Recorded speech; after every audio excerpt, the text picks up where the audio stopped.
નમસ્કાર સ્પર્ધાર્થી મિત્રો, સ્વાગત છે આપનું આજના લેક્ચરમાં। તો આપણે કંઈક જલાવરણ વિશે જોઈ રહ્યા હતા ને ત્યારબાદ સમુદ્ર જળનું તાપમાન સુધી પહોંચેલ હતા। તો જોઈએ સમુદ્ર જળનું તાપમાન। સમુદ્રનું જળ સૂર્યના કિરણોમાંથી ઉષ્મા પ્રાપ્ત કરી ગરમ થાય છે, જેનાથી તેનું તાપમાન વધે છે। સામાન્ય રીતે આપણે જોઈએ આ સમુદ્ર આપણે લઈએ સપાટી, તો અહીંયાથી સૂર્યના કિરણો આવે તો આ કિરણો દ્વારા શું થાય કે સમુદ્રનું જળ હોય છે તે ગરમ થતું હોય છે। હવે એવું નહીં કે તળિયા સુધી બધું ગરમ થઈ જાય, કારણ કે અમુક જે ઊંડાઈ હોય ત્યાં સુધી જ આ સૂર્યના કિરણો પહોંચતા હોવાથી તે ભાગ જેટલું જ ગરમ થયેલા આપણને જોવા મળતું હોય છે। તો તેના વિશે આગળ અહીંયા આપણને દર્શાવેલ જોવા મળશે કે સૂર્યપ્રકાશ 200 મીટરની ઊંડાઈ સુધી જ પહોંચતો હોવાથી સમુદ્રની ઉપરની સપાટી વધુ ગરમ હોય છે, જ્યારે નીચેનો ભાગ ઠંડો રહે છે। આનું કારણ છે કે સમુદ્ર પર જે સૂર્યપ્રકાશ હોય છે તે અમુક ઊંડાઈ સુધી જઈ શકે છે। મહાસાગરોની સપાટીનું સરેરાશ તાપમાન 17 ડિગ્રી સેલ્સિયસ જેટલું આપણને જોવા મળે છે। નોંધ અહીંયા લેજો કે એનસીઆરટી પ્રમાણે મહાસાગરોની સપાટીનું સરેરાશ તાપમાન 27 ડિગ્રી સેલ્સિયસ જેટલું છે, જ્યારે જીસીઆરટી પ્રમાણે 17 ડિગ્રી સેલ્સિયસ। તો આપણે એનસીઆરટીને મહત્તમ પ્રાયોરિટી આપવાની રહેશે। હવે આગળ જોઈએ કે મહાસાગરની સપાટીનું સરેરાશ તાપમાન જીસીઆરટી પ્રમાણે, તો પેસિફિક મહાસાગર છે એની સપાટીનું તાપમાન 19 ડિગ્રી સેલ્સિયસ જેટલું છે। હિન્દ મહાસાગર 17 ડિગ્રી સેલ્સિયસ, એટલાન્ટિક મહાસાગર 16.9 ડિગ્રી સેલ્સિયસ, એવી જ રીતે બીજા મહાસાગરોનું છે। હવે જોઈએ આપણે કે સમુદ્ર જળનું આ જે તાપમાન હોય છે એને કયા કયા જે પરિબળો હોય છે તે અસર કરતા હોય છે। તો એમાં જોઈએ કે સૂર્યના કિરણોની કોણીય લંબાઈ અને અક્ષાંશ, તો એમાં કેવી રીતે હોય છે તે જોઈએ। વિષુવવૃત્ત પર સૂર્યના કિરણોની કોણીય લંબાઈ ઓછી હોવાથી સપાટીનું તાપમાન વધુ હોય છે। આપણે ઘણીવાર જોઈ ગયા છે કે સામાન્ય રીતે આપણે જે પૃથ્વીનો ગોળો લઈએ એમાં મધ્યમાંથી જે વૃત્ત પસાર થાય તેને વિષુવવૃત્ત કહેવાય, તે તમે સૌ માહિતગાર છો। ને અહીંયા જોઈએ આપણે તો સૌથી વધારે કહેવાય ને કે સૂર્યપ્રકાશ એ મળતો હોય છે, ધ્રુવો તરફ જતાં સૂર્યપ્રકાશમાં ઘટાડો થતો આપણને જોવા મળે છે। તો આપણે જોઈએ અહીંયા તો વિષુવવૃત્ત પર હોય છે તે સૌથી વધારે આપણને કહેવાય કે સૂર્યપ્રકાશ મળતો હોવાથી જે પણ મહાસાગરો આ વિષુવવૃત્તની આજુબાજુમાં આપણને રહેલા જોવા મળે છે ત્યાં કહેવાય કે તાપમાન વધેલ જોવા મળતું હોય છે। તેમાં જ આપણે હવે આગળ જોઈએ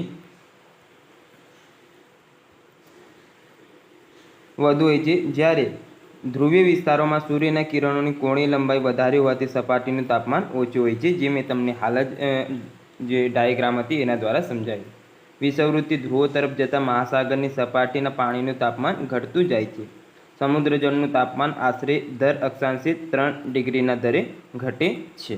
આમ આપણે કહેવાય કે વિષુવવૃત્તથી ઉપરની તરફ જઈએ તેમ ઉપરની તરફ આપણે જતાં જે તાપમાન હોય છે તેમાં 3 ડિગ્રી જે દર અક્ષાંશના દરે એવી રીતે ઘટતો જોવા મળે છે।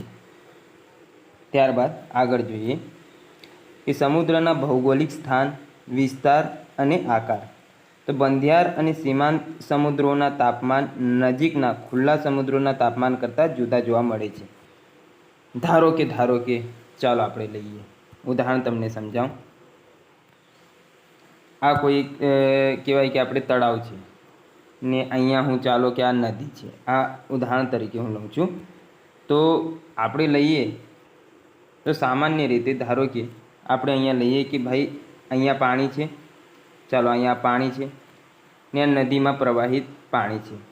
તો કોઈ પણ સ્થળે તમે જાઓ તો આ તાપમાન ને આ તાપમાનમાં સામાન્ય રીતે આપણને ડિફરન્સ જોવા મળતું જ હોય છે, કારણ કે આ એક નિશ્ચિત ક્ષેત્રફળમાં રહેલું છે એટલે ત્યાંનું તાપમાન તેને કહેવાય કે મળતું હોય, જ્યારે આ વહેતું પાણી હોય તેમાં સદંતર તાપમાનમાં આપણને ફેરબદલી થયેલી જોવા મળે છે।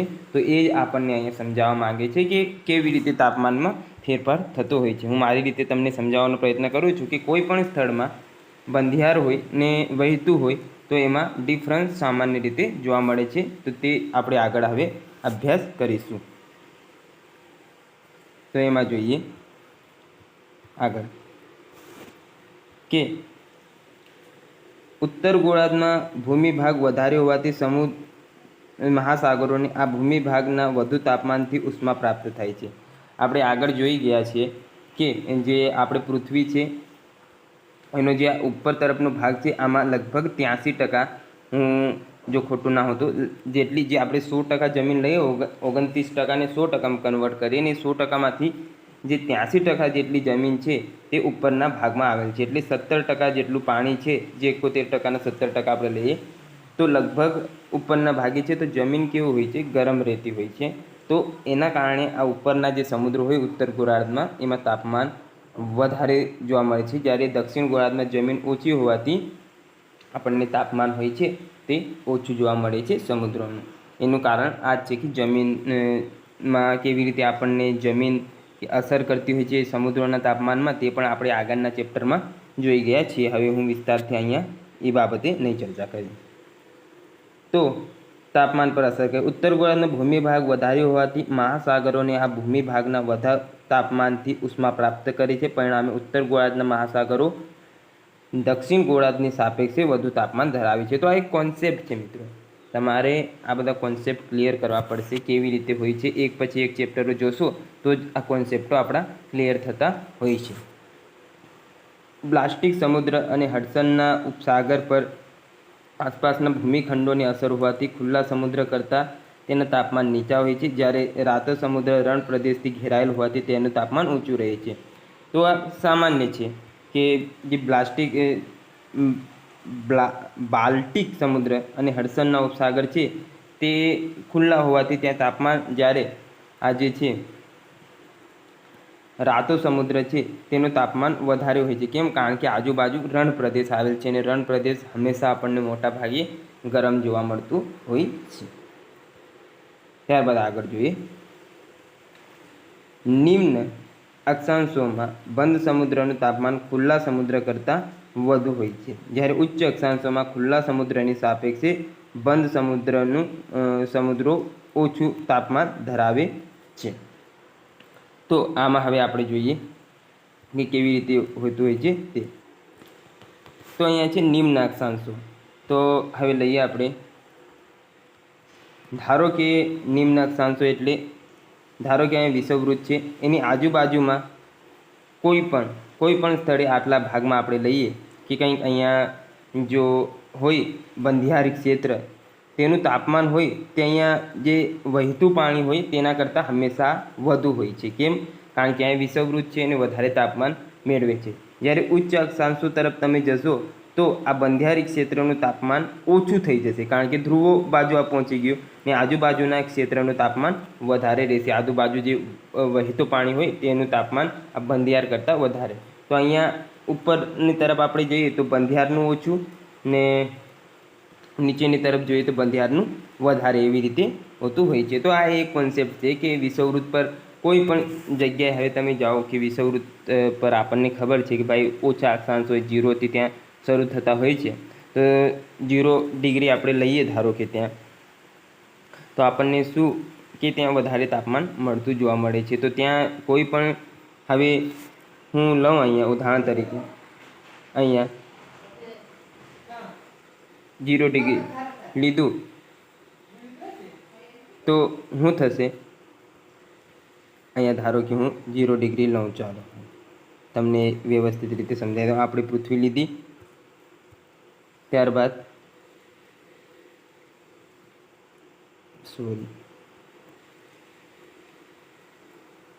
ચાલો આ એક ક્ષેત્ર છે, આ એક ક્ષેત્ર છે, આવી રીતે 3 ક્ષેત્ર રહેશે. તો જે અહીંયા બંધિયાર પાણી રહેશે વિષુવવૃત્ત પર ને કયા અક્ષાંશો પર? ઓછા અક્ષાંશો પર. તો આમાં સામાન્ય રીતે શું તમને જોવા મળશે કે આનું તાપમાન, આ જે ખુલ્લું પાણી અહીંયા રાખો તમે એના કરતાં વધારે હશે. જ્યારે આવી જ રીતે તમે આ ઊંચા અક્ષાંશોમાં જશો તો એનાથી ઊંધું થશે. કેમ? કારણ કે અહીંયા ધ્રુવો છે, તો અહીંયા જે બંધિયાર પાણી તમને જોવા મળશે એનું જે તાપમાન છે એના જે આજુબાજુના તાપમાન કરતાં અહીંયા ઓછું.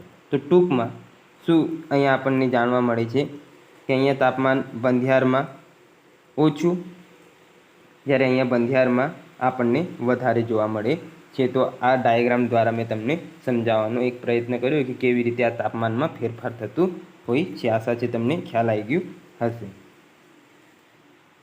ત્યારબાદ આગળ જોઈએ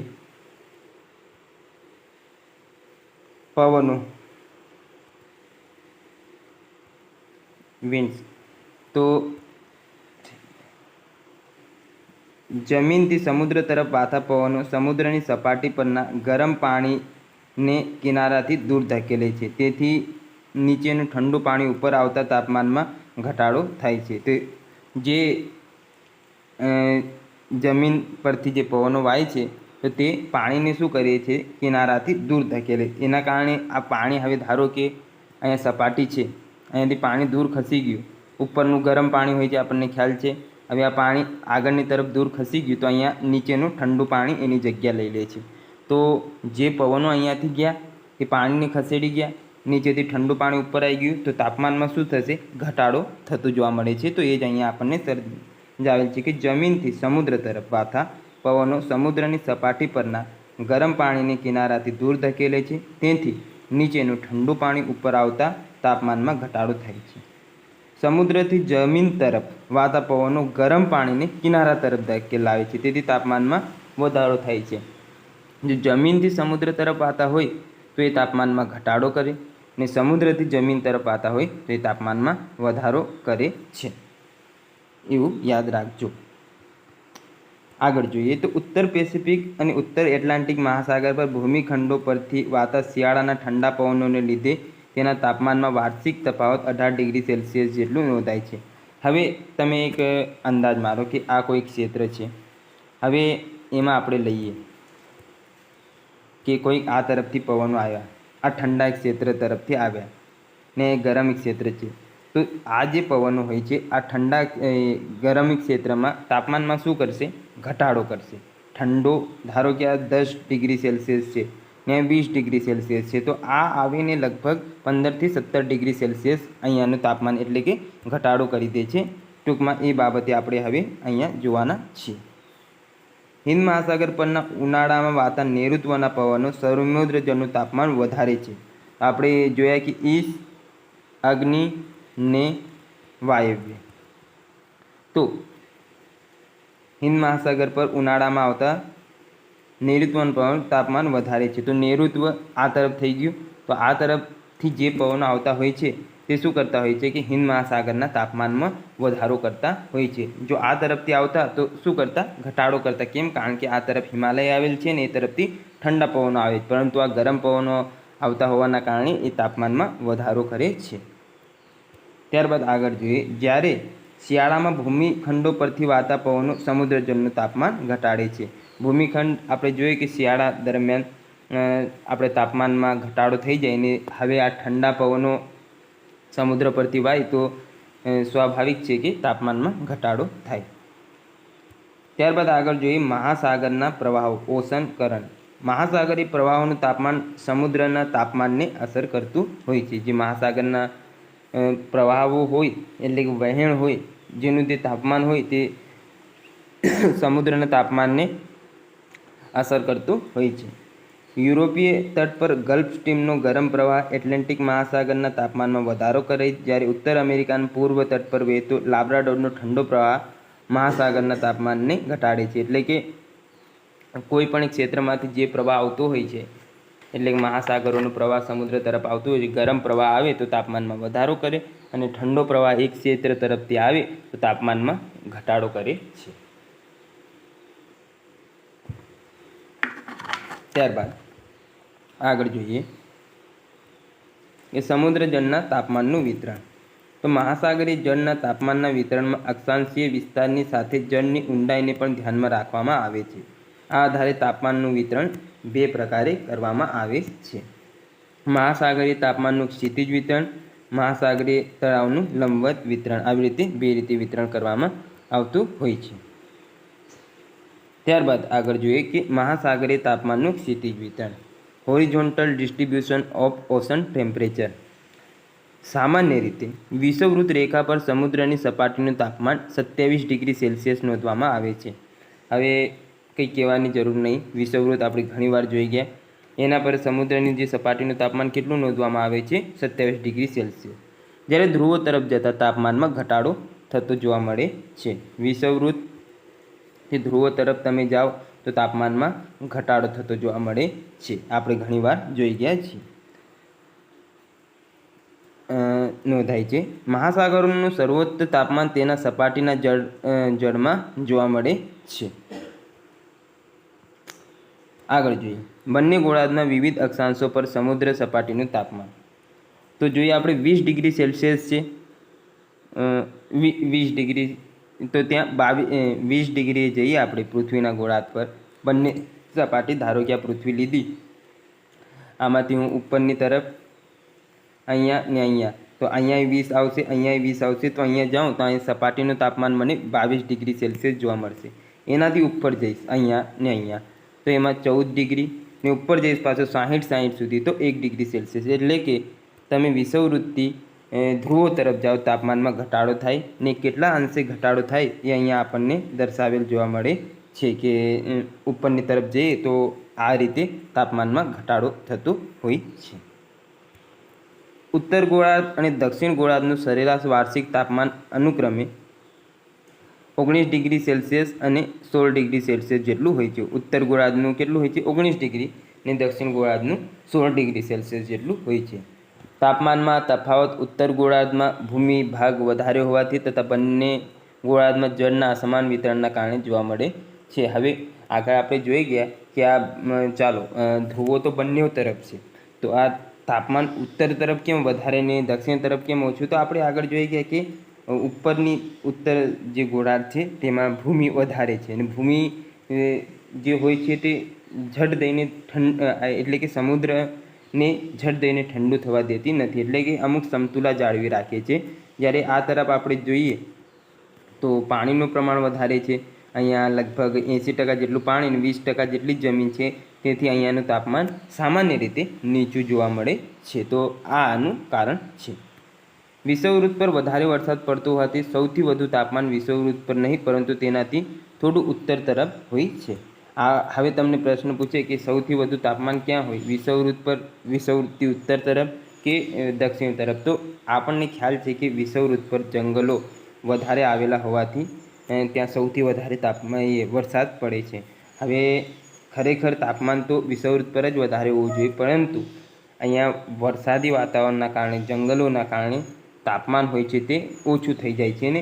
તો આપણને પૂછે પ્રશ્ન કે સૌથી વધુ તાપમાન ક્યાં જોવા મળે છે? તો વિષુવવૃત્ત પર એ નહીં આવે જવાબ. એનો જવાબ શું આવશે? કે વિષુવવૃત્તથી સહેજ ઉત્તરે, એટલે કે લગભગ તમે 0 ડિગ્રી સેલ્સિયસ 0 ડિગ્રી આપણે લઈએ વિષુવવૃત્તને, તો એનાથી સહેજ ઉપર 1 કે 2 ડિગ્રી અથવા 5 ડિગ્રી સુધીમાં તાપમાન વધારે જોવા મળે. પરંતુ એવું નહીં કે પછી દક્ષિણ તરફ જોવા મળે, ના, વિષુવવૃત્તથી ઉત્તર તરફ, કારણ કે ઉત્તર તરફ આપણને સામાન્ય રીતે ખ્યાલ છે કે જમીન પણ વધારે આવેલ છે. તો આ એનો એક આખો કોન્સેપ્ટ છે. મહાસાગરીય તાપમાનનું લંબવત અથવા ઉદ્ધર્વ વિતરણ. તો અહીંયા કંઈ ગ્રાફ દર્શાવેલ છે આપણા માટે. હવે ઠીક છે, વાતાવરણની જેમ જ સમુદ્ર જળમાં પણ સપાટીની તળ તરફ જતા તાપમાનમાં ઘટાડો જોવા મળે છે. જે આપણે જોઈ ગયા કે સપાટી પર તાપમાન વધારે હોય, 200 મીટર સુધી મહત્તમ જોવા મળે, પછી નીચે તો લગભગ નહિવત થઈ જતું હોય છે. સપાટીનું જળસ્તર અને ઊંડાઈ આવેલા જળસ્તર વચ્ચેની સીમા જુદા જુદા ક્ષેત્રોમાં 100 થી 400 મીટર જેટલી ઊંડાઈએ આવેલ હોય છે. તો આટલી ઊંડાઈ સુધી કહેવાય કે તાપમાન આપણને જોવા મળે છે. મધ્ય અક્ષાંશ અને નિમ્ન અક્ષાંશ ક્ષેત્રોમાં મહાસાગરીય તાપમાનનું ઉદ્ધર્વ વિતરણ 3 સ્તરમાં કરવામાં આવે છે. તો આપણે હવે એ જોઈએ. ઉપરનું સ્તર. સમુદ્રની સપાટીથી 500 મીટરની ઊંડાઈ સુધી આવેલા આ સ્તરનું સરેરાશ તાપમાન 20 થી 23 ડિગ્રી સેલ્સિયસ હોય છે. તો જે સમુદ્રનું ઉપરનું સ્તર હોય છે 500 મીટર જેટલું ભાગ, તેનું જો સરેરાશ તાપમાન આપણે લેવામાં આવે તો તે કેટલું હોય છે? તો 20 થી 23 ડિગ્રી સેલ્સિયસ જેટલું હોય છે.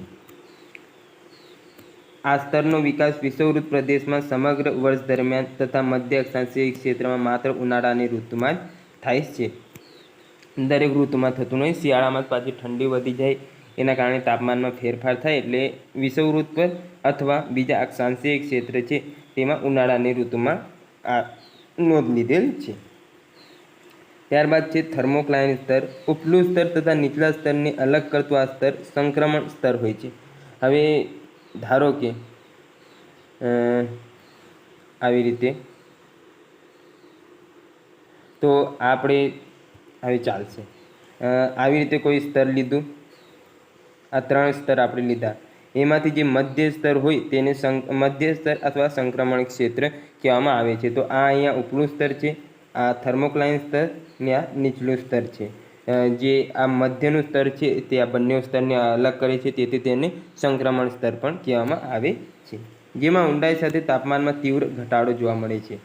સૌપ્રથમ આપણે 500 મીટર સુધી જોયા, ત્યારબાદ સંક્રમણ ક્ષેત્રમાં શું થાય, ઊંડાઈ સાથે જે તાપમાન હોય તેમાં તીવ્ર ઘટાડો જોવા મળે છે. મહાસાગરીય જળમાં 90%થી પણ વધારે ભાગ આ સ્તરની નીચે જોવા મળે છે, જ્યાં તાપમાન 0 ડિગ્રી સેલ્સિયસ સુધી પણ પહોંચી જાય છે. તેની પહોળાઈ 500થી 1000 મીટર જેટલી હોય છે. તો આટલું પહોળું આપણને જોવા મળે છે. શરૂઆતમાં 500, ત્યારબાદ આ 500થી 1000 એટલે 1500 મીટર સુધી આ થર્મોક્લાઇન સ્તર ને ઉપલું સ્તર આપણને જોવા મળે છે. ત્યારબાદ એના નીચે છે નીચલું સ્તર. સમુદ્રના તળ સુધી આ સ્તર આવેલું છે. આ સ્તરમાં તમામ અક્ષાંશો પર લગભગ એક સમાન તાપમાન જોવા મળે છે. તો આમાં બહુ આપણને તાપમાનમાં ફેરફાર જોવા મળતું નથી. આમાં શું હોય કે 20થી 25 ડિગ્રી સેલ્સિયસ હોય છે ઉનાળા અને વિષુવવૃત્ત પર. ત્યારબાદ આમાં શું હોય કે ઊંડાઈ સાથે તાપમાનમાં ઘટાડો થાય. એ નીચલું સ્તર હોય તો એમાં કંઈ ફેરફાર આપણને થયેલ જોવા મળતું નથી. ત્યારબાદ આગળ જોઈએ કે આર્કટિક અને એન્ટાર્કટિક વૃત્ત ક્ષેત્રોમાં સપાટીના જળનું તાપમાન 0 ડિગ્રી સેલ્સિયસ જેટલું હોવાથી ત્યાં ઊંડાઈ સાથે તાપમાનમાં ખાસ ફેરફાર થતો નથી, કારણ કે આમાં લગભગ 0 ડિગ્રી સેલ્સિયસ તાપમાન હોય છે. એટલે હવે તો કેટલું ઘટશે ત્યાં. હવે જોઈએ સમુદ્રજળની ક્ષારતા. આ પણ મહત્ત્વનું કહેવાય કે આપણે ટોપિક છે. તો સમુદ્રજળમાં ક્ષારોમાં મીઠું, કેલ્શિયમ, મેગ્નેશિયમ જેવા ક્ષારો ઓગળેલા હોય છે. જેમાં મીઠાના ક્ષાર વિશેષ પ્રમાણમાં હોય છે. આ ક્ષારોના કારણે સમુદ્રજળનો સ્વાદ ખારો હોય છે. હવે આપણે એવું કહીએ કે ચાલો આપણે મીઠું તો આપણે સામાન્ય રીતે સમુદ્રમાં ખાલી મીઠું જ હોતું નથી. મીઠા સિવાય ઘણા બધા તેમાં હોય છે, તે આપણને તત્વો અહીંયા જોવા મળે છે. જો મીઠું જ હોય તો આપણે સામાન્ય રીતે એનો ઉપયોગ કરી લેતા હોઈએ છીએ કે જમવાનું બનાવે તેમાં ખારું પાણી ધારો કે નાખી દીધું, તમે એક એક્ઝામ્પલ તરીકે કહો. પરંતુ એવું હોતું નથી. મીઠાને માત્ર આપણે પચાવી શકીએ છીએ આપણી બોડી. એના સિવાય સોડિયમ, સલ્ફેટ, મેગ્નેશિયમ આવા બધા તત્વો જે હોય છે સમુદ્રમાં, એને આપણે બોડી હોય છે તે પચાવી શકતી નથી. તો એના વિશે આપણે અભ્યાસ કરવાના છીએ. હવે એક ક્ષારતા કેવી રીતે માપવામાં આવે છે? સમુદ્ર જળમાં રહેલ ક્ષારનું પ્રમાણ ગ્રામ પ્રતિ કિલોગ્રામમાં મપાય છે. તો આ કેવી રીતે હોય છે કે ધારો કે આપણે 100 એ આમ લખીએ, આ ટકા લખ્યા, તો 100 એ 3% લખ્યા. તો અહીંયા મેં એક જ ડોટ કર્યું, તમને દેખાતું હશે. ચાલો કે તમે અહીંયા એક જ ડોટ કર્યું, પરંતુ સમુદ્રજળની ક્ષારતા તમે જોશો ત્યારે આવી રીતે 2 ડોટ હોય છે. તો કેમ કે આપણે આ જે સમુદ્રજળની ક્ષારતા માપતા હોઈએ છીએ તે સામાન્ય રીતે 100 એ નહીં માપતા, એ 1000 માપીએ છીએ. કે 1000 એટલે કે 1000 ml પાણી લો, એટલે કે 1 લીટર પાણી લો ને એમાં તમે 33 ml મીઠું ઉમેરો તો તેને 33% એને કહેવાય કે ક્ષારતા કહેવામાં આવે છે. તો આશા છે તમને ખ્યાલ આવી ગયો હશે કે ધારો કે હું 1 લીટર પાણીમાં 33 ગ્રામ મીઠું ઉમેરી દઉં તો એની ક્ષારતા કેટલી કહેવાય? 33%. એને કેવી રીતે દર્શાવવામાં આવે કે 33% આવી રીતે 2 ડોટ પાડીને તો ખ્યાલ આવી જાય કે ભાઈ 1000 ગ્રામે લીધેલ છે, 100 એ નહીં 1000 લીધેલ છે. તો તમને આગળ પણ આવું જોવા મળશે.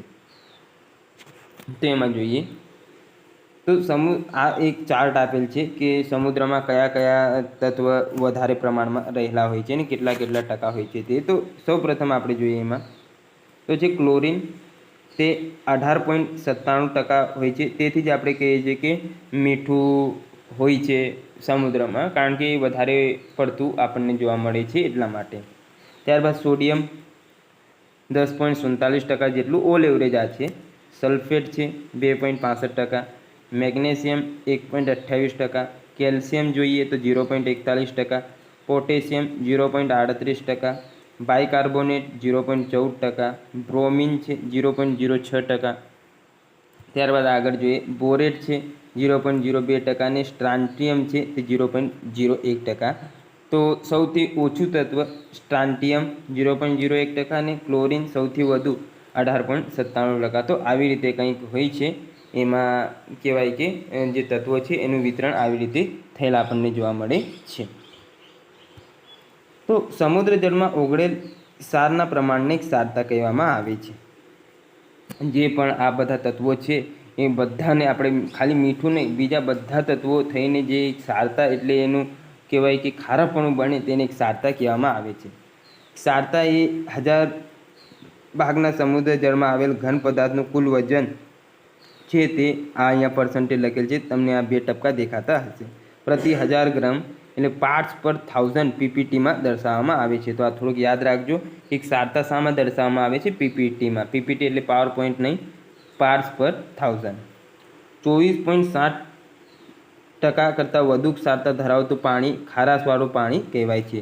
તો આ એક મહત્ત્વનો ફેક્ટ આપણા માટે બની રહી છે કે ખારાશવાળું પાણી કોને કહેવાય? કેટલીક ક્ષારતા હોય તો તેને ખારાશવાળું પાણી કહેવાય. તો 24.7% કરતાં વધુ ક્ષારતા ધરાવતા પાણીને આપણે ખારાશવાળું પાણી કહેતા હોઈએ છીએ. સમુદ્રની સરેરાશ ક્ષારતા 35% છે, એટલે કે પ્રત્યેક 1000 ગ્રામ વજનમાં સમુદ્ર જળમાં 35 ગ્રામ જેટલો ક્ષાર આપણને જોવા મળે છે. તો આ ઓલ એવરેજ સમુદ્રની ક્ષારતા છે. કેટલી છે? 35%. ને યાદ રાખવાનું છે કે 24.7% કરતાં વધુ જે ક્ષારતા ધરાવતું પાણી હોય તેને આપણે ખારાશવાળું પાણી કહેવામાં આવે છે. ત્યારબાદ આગળ જોઈએ સૌથી વધુ ક્ષારીય સરોવર તુર્કીનું વાન સરોવર છે, જેની ક્ષારતા 330% છે. આ યાદ રાખજો. સૌથી વધુ ક્ષારી એટલે ખારાશ ધરાવતું કોઈ સરોવર હોય તો તુર્કીનું છે. કયું સરોવર? વાન સરોવર. કેટલી ક્ષારતા છે? 330. તો તમે 1000 ગ્રામ અહીંયાથી પાણી લો ને તો તમને 330 ગ્રામ જેટલું તો એમાં જે પદાર્થો હોય છે તે જ મળી જતા હોય છે બાષ્પીભવન કર્યા બાદ. જોર્ડન અને ઇઝરાયલની સીમા પર આવેલ મૃત સાગરની ક્ષારતા 238% જોવા મળે છે. ઉત્તર અમેરિકામાં ગ્રેટ સોલ્ટ લેકનું ક્ષારતા 220% જોવા મળે છે. હવે એક આપણે સરસ વસ્તુ જોઈએ કે આજે મૃત સરોવર, આને મૃત સરોવર કેમ કહેવામાં આવે છે? મૃત સાગર છે તેને ખરેખર મૃત સરોવર કેમ કહેવામાં આવે છે એ હું તમને સમજાવું. ચાલો, તો આ મૃત સાગર એને કેમ કહેવામાં આવે છે કે આ મૃત સરોવરમાં કોઈ વ્યક્તિ મરી જાય તે પણ કે જીવતો હોય તે પણ અંદર ડૂબી શકતો નથી. કેમ? કારણ કે આની ક્ષારતા જ આ જે તુર્કીનું સરોવર છે અથવા આ તમે લો મૃત સાગર, તેની ક્ષારતા આટલી બધી છે એટલે અહીંયા કોઈ વ્યક્તિ સામાન્ય રીતે ડૂબતું નથી. તો કેમ નહીં ડૂબતો? તો હું તમને એક ઉદાહરણ પાડું. ધારો કે તમે આમ મધ જોયું હશે. મધમાં તમે કોઈ કીડા મકોડાને નાખો તો એ સામાન્ય રીતે અંદર ડૂબતું નથી, ઉપરની સપાટી પર જ તર્યા કરે છે, કારણ કે એની ઘાટપણું એટલું બધું થઈ જાય છે. એવી જ રીતે આ પણ આટલા ઘાટા છે આ સરોવરો, કારણ કે એમની ક્ષારતા વધારે હોવાના કારણે કે એમને મૃત જાહેર કરી દીધેલ છે. હવે ઉપરની સપાટી પર જ આ મકોડાઓ રહેશે તો અંદર તો જશે નહીં. તો એવી જ રીતે માછલીઓ અંદર જઈ શકવાની નથી. જો આવી રીતે કંઈ જ અંદર ના જાય તો કંઈ અંદર વનસ્પતિઓનો પણ વિકાસ થયેલ આપણને જોવા મળતો નથી. હવે જો કોઈ વનસ્પતિઓનો જ અંદર વિકાસ ના થાય તો એને સામાન્ય રીતે આપણે સાગરને કયું નામ આપી દઈએ છીએ? મૃત સરોવર. તો એના કારણે આ સાગરને મૃત સાગર અથવા મૃત સરોવર કહેવામાં આવે છે, કારણ કે એમની ક્ષારતા જેટલી વધારે છે. જો તમે આ તુર્કીનો જો તેની 330% છે. ત્યારબાદ આ મૃત સાગરની કેટલી છે? 238. ઉત્તર અમેરિકાના ગ્રેટ સોલ્ટ લેકની ક્ષારતા 220% છે. એટલે 1000 ગ્રામ પાણી લો તો આટલી બધી ક્ષારતા આપણને જોવા મળે છે. ત્યારબાદ આગળ જોઈએ કે સમુદ્રજળની ક્ષારતા છે તેને અસર કરતા પરિબળો. તો સમુદ્રજળની ક્ષારતા તેની ઘનતા, તાપમાન, પવન, તાજા પાણીનો ઉમેરો, બાષ્પીભવન, મહાસાગરના પ્રવાહો, હિમશિલાઓનું પીગળવું, વગેરે પર આધાર રાખે છે. તો આ આપણે વિગતવાર જોઈશું કે કેવી રીતે આમના પર બધું આધાર રાખતું હોય છે. ઘનતા હોય, તાપમાન હોય, પવન હોય, તાજા પાણી કેટલું ઉમેરાય છે, તાજું પાણી ઉમેરાય તો ક્ષારતા ઘટે. કેવી રીતે ઘટે? તો ભાઈ સામાન્ય રીતે પાણી ઉમેરાય, ધારો કે હું તમારી જોડે એવું કહું 1 લીટર પાણીમાં 33% ક્ષારતાવાળું પાણી છે ને મારી જોડે 20% ક્ષારતાવાળું પાણી છે. હું તમારી જોડે ઉમેરી દઈશ બીજું 1 લીટર, તો આપણે એવરેજ કાઢીએ તો 33 ને 20 53 ને 26% ક્ષારતાવાળું પાણી આપણી જોડે થઈ જશે. બાષ્પીભવન થાય તો ક્ષારતામાં વધારો થાય. કેમ? કારણ કે પાણી ઉપર ઉડી ગયું, તો હવે નીચે વધારે પડતું મીઠું રહી ગયું, તો વધારે મીઠું રહેશે તો ક્ષારતા વધશે. મહાસાગરના પ્રવાહો, તો મહાસાગરના ઠંડા પ્રવાહો હોય છે, એવી રીતે ગરમ પ્રવાહો પણ હોય છે. તો ગરમ પ્રવાહો જે બાષ્પીભવન કરે છે તેના કારણે એ કહેવાય કે ક્ષારતા વધે. અને ઠંડા પ્રવાહો હોય છે તે વરસાદ આપતા જાય છે, તો તેના કારણે ક્ષારતા કહેવાય કે ઘટે છે. હિમશિલાઓનું પીગળવું, તો હિમશિલાઓ પીગળી જાય આપણે અને એમનું પાણી આવે સમુદ્રમાં તો ક્ષારતા ઘટાડો કરે. કેમ? કારણ કે નવું પાણી ઉમેરાયું. પવન, તો પવન કેવી રીતે અસર કરે છે કે ભાઈ પવન જો ગરમ ક્ષેત્ર તરફથી આવતો હોય તો ક્ષારતામાં વધારો કરે, અને ઠંડા ક્ષેત્ર તરફથી આવે તો ઘટાડો કરે. તાપમાન, તો તાપમાને વિષુવવૃત્ત પર ક્ષારતા વધુ હોય, ધ્રુવો તરફ ક્ષારતા ઓછી હોય. તો આવું બધું કંઈ આ અસર કરતાં આપણને જોવા મળે છે, જે મેં તમને સમજાવ્યું. તો સમુદ્રજળની ઘનતા વધારે હોય તો ક્ષારતાનું પ્રમાણ વધારે હોય છે. ઘનતા એટલે લગભગ તમે આમ ઘાટાપણું કહી શકો છો. તો જો વધારે ઘાટું હોય પાણી તો એના એક ક્ષારતા વધારે જ રહેવાની, જે મેં આગળ તમને સમજાવ્યું. ઊંચા તાપમાને બાષ્પીભવનનો દર વધારે હોવાથી સમુદ્રજળની ક્ષારતામાં વધારો થાય છે. તાપમાન વધે તેમ ક્ષારતા વધે. કેમ? કારણ કે બાષ્પીભવનનું પ્રમાણ વધી જાય તો નીચે મીઠું રહી જાય, વધારે મીઠું રહી જાય તો વધારે ખારાશ થાય. જ્યારે ઓછા તાપમાને બાષ્પીભવન ધીમું હોવાથી સમુદ્રજળની ક્ષારતા ઓછી જોવા મળે છે. તાપમાન વધે તેમ ક્ષારતા વધે. ઉષ્ણકટિબંધીય પ્રદેશમાં ઊંચા તાપમાનને કારણે સમુદ્રજળની ક્ષારતા વધુ જોવા મળે છે. રાતા સમુદ્ર અને ભૂમધ્ય સમુદ્રમાં સૂકા અને ગરમ પવનો બાષ્પીભવનમાં વધારો કરે છે. તો ઉષ્ણકટિબંધમાં તાપમાન સામાન્ય રીતે વધુ હોય તો ત્યાં ક્ષારતા વધુ જ જોવા મળે છે. તેથી રાતો સમુદ્ર 41% અને ભૂમધ્ય સમુદ્ર 39% ક્ષારતા ધરાવે છે. ત્યારબાદ આગળ જોઈએ. કોંગો, એમેઝોન, ગંગા અને સિંધુ જેવી નદીઓ તેમના મુખ પ્રદેશ પાસે તાજા પાણીનો જથ્થાને ઠાલવે છે. તેથી આ વિસ્તારમાં સમુદ્રની ક્ષારતા ઓછી જોવા મળે છે. કોઈ એ નદી કોઈ ક્ષેત્રમાંથી આવે ને એ જે જગ્યાએ પાણી ઠાલવે છે ત્યાં ક્ષારતા ઓછી જ જોવા મળવાની, કારણ કે તાજો અને ખારાશ વગરનું પાણી આપણને જોવા મળે છે. ધ્રુવીય પ્રદેશો અને સમશીતોષ્ણ કટિબંધ વિસ્તારમાં હિમશિલા પીગળવાના કારણે સમુદ્રમાં તાજા પાણીનો ઉમેરો થાય છે. પરિણામે સમુદ્રની ક્ષારતા ઘટે છે. હિમશિલાઓ પીગળે તો બરફમાંથી જે પીગળેલું પાણી હોય તે સામાન્ય રીતે આપણને ક્ષારતા વગરનું એટલે ઓછી ક્ષારતાવાળું જોવા મળે છે, જેના કારણે એ પણ સમુદ્રની ક્ષારતામાં ઘટાડો કરે છે. સમુદ્રના ગરમ પ્રવાહો ક્ષારતા વધારે છે. ગરમ પ્રવાહ હોય તે શું કરે? બાષ્પીભવનનો દર વધારે, તેના કારણે ક્ષારતા વધી જતી હોય છે. ઉદાહરણ તરીકે ઉત્તર એટલાન્ટિક ગરમ પ્રવાહ પશ્ચિમ યુરોપીય સમુદ્રની ક્ષારતામાં વધારો કરે છે. તો ગરમ પ્રવાહ હોય તે વધારો કરી, ઠંડા પ્રવાહો ઘટાડો કરે છે. સમુદ્રના ઠંડા પ્રવાહો ક્ષારતા ઘટાડે છે. ઉદાહરણ તરીકે લાબ્રાડોરનો ઠંડા પ્રવાહ ઉત્તર અમેરિકાના પૂર્વ કિનારે સમુદ્રની ક્ષારતા ઘટાડે છે. તો જેવી રીતે ગરમ વધારે તેમ ઠંડો ઘટાડે. સમુદ્રની ક્ષારતામાં સમુદ્રની ઊંડાઈ વધતા ઘટાડો જોવા મળે છે. તો ઉપરની સપાટી પરનું જે બાષ્પીભવનનો દર વધારે હોવાના કારણે ત્યાં ખારાશ વધારે હોય, પણ જેમ જેમ તમે નીચે જાઓ તેમ એમાં ઘટાડો થતો જોવા મળે છે. તો આ મહત્ત્વનો એક પોઈન્ટ છે. સમુદ્રજળની ક્ષારતામાં સમુદ્રની ઊંડાઈ વધતા ઘટાડો જોવા મળે છે. પવન પાણીને એક સ્થળેથી બીજા સ્થળે સ્થળાંતરિત કરે છે, જે ઘણીવાર ક્ષારતાને અસર કરે છે. તો આજનું લેક્ચર આપણે અહીંયા સુધી રાખીએ. ત્યારબાદ આગળ છે આપણે સમુદ્રજળની ક્ષારતાનું વિતરણ કેવી રીતે થયેલ હોય છે તે જોઈશું. તો મળીએ નવા લેક્ચરમાં. ત્યાં સુધી જોડાયેલા રહો.